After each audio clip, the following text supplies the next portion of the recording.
Best laid plans. Woo, Father.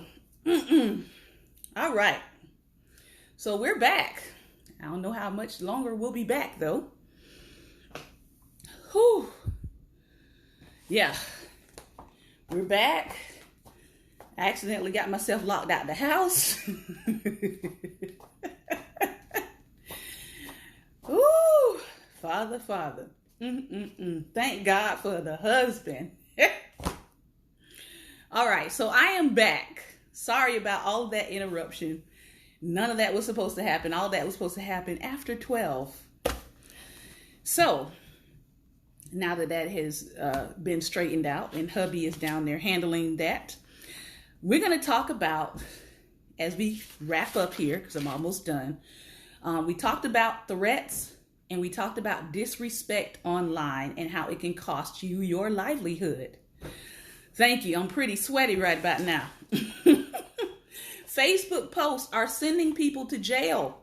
And yes, you can be reported to the police and the FBI. All right? You don't know who is monitoring your page. You don't know who's monitoring your comments. You don't know who's monitoring you around social media and watching your inflammatory comments on all these people's social media. All right? So some of you need to check your language. You need to check the tone of your language, of what you are writing online. All right? And again, if you want to do, use this inflammatory language and all of that, and you're passionate about a subject, you probably need to create your own page or group. You probably need to do that if you are really passionate about adoption, for example. And every time somebody is posting on racism, you want to come into their space talking about adoption. Clearly, they're not talking about adoption, but that is a passionate subject of yours. So create a page around that. Okay? Create a page around that information that you are concerned about. Now, the other piece here is if you are a person who writes a lot, right? And you come up with witty ideas, you come up with quotes and things of that nature, and maybe you don't want your stuff shared with the world. Put your settings on friends or put your setting on private. Because chances are, if your setting is to public, somebody is probably going to share your post because it's set to public. So if you are really very adamant about curating your information, curating your writing, you don't want it shared all over the world, put your settings to friends. Now, some of your friends may realize how very powerful your words are, and they're going to ask you, can I share your words? Sometimes they may not ask you. They might just screenshot it and say, man, this was an awesome statement. And they might put your initials on it. But at least you have a little bit more control over your content if you set your settings to friends or to private.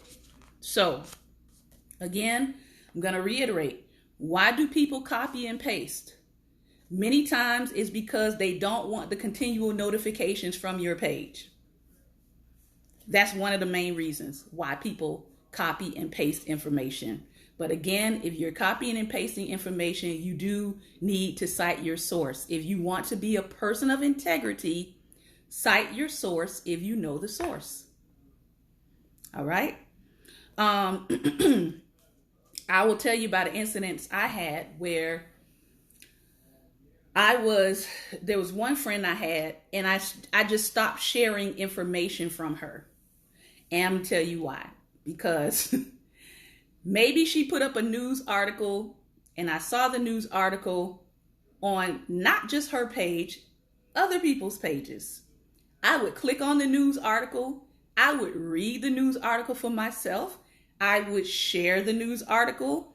And then I would get her coming into my space saying, you got that from me. And I'm like, no, I got that from NBC. I got that from CNN. I got that from CBS. I didn't get it from you. All right? So let's be mindful when we're reading the news, all right, that other people are sharing news across platforms. And it may be the same news article that you have on your page, but don't automatically assume that they're just going to your page and getting their news. All right. I try not to do that with people. Now, if I find something that's a news source and I found it through someone else, I will say honor and thanks to so-and-so for the find. But if you didn't write the article, then I didn't get it from you. I got it from whatever the news source is. All right. Last thing, tagging. Tagging is a form of digital molestation. Now, some people are going to say, Shantae, that's really harsh. I actually call it a form of digital rape. Now, it's actually, so my least harsh way to put it is that it's a form of digital molestation. Why do I say this? Because you can't stop people from doing it. Okay, he's handling. All right, you can't stop people from doing it. That's why. And when people tell you don't do it, and you still do it, it's a problem. You either have not heard the millions of times they've told you to stop doing it, or you simply don't care about their feelings concerning it. Yes, somebody put up, Layla Kia put up, I hate tagging. I do too. Now, I will be honest, if I'm good friends with you, and maybe it's something that we have talked about in the past, or it's along the lines of a conversation we've had, or it's something I know is of super interest to you, I might tag you on it. But I promise you I won't tag you 25 times every day. That I can promise you. I promise you I won't tag you on random stuff that has absolutely nothing to do with you. That I can promise you. I promise you I won't tag you with more than 2 or 3 people. That I can promise you. I promise you I won't tag you with 10, 15, 29, 39, 49, 59, or 99 other people. That I can promise you.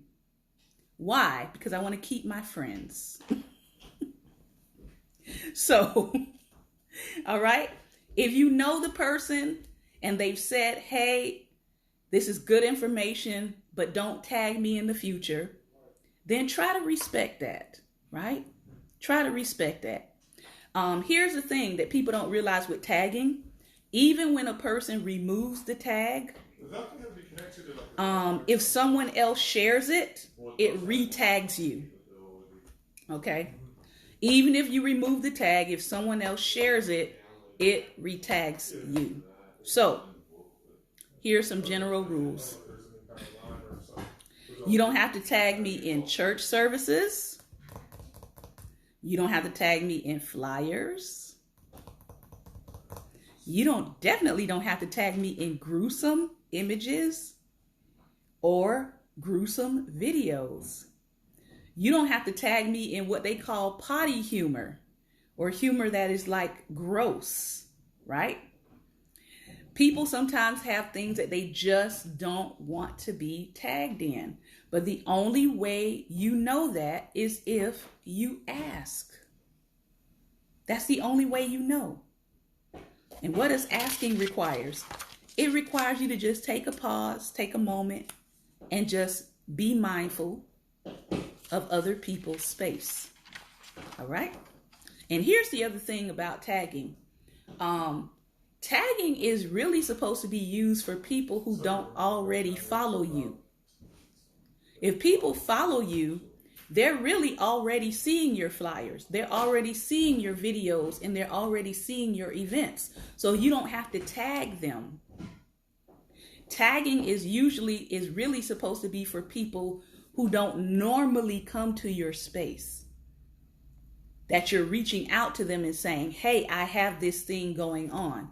But if you're in communication with your friends and they're conversing with you online on a regular basis, chances are they're already seeing your videos and your events and your posters and your flyers. So you don't have to tag them. All right. So this concludes what I had to share today concerning the digital space and social media etiquette. I want to hear from you. I want to hear from you. So if you're joining me on Periscope, my Periscope people, I want you to communicate with me today about what are some things that you have seen that might be a problem with social media etiquette. What are some things that might be a pet peeve of yours that I maybe did not talk about and did not cover on today? If you are on Facebook Live, I want to thank you for coming back in. I do apologize for all of the interruptions we are sort of experiencing right now. But please join me over onto Periscope, and we're going to hear from you what you think is a social media etiquette problem, or talk to me about, are you having these problems, or did you learn something that you didn't know before? All right. Thank you, Facebook Live. I'm going to put up the link where you can join us on Periscope. Take care.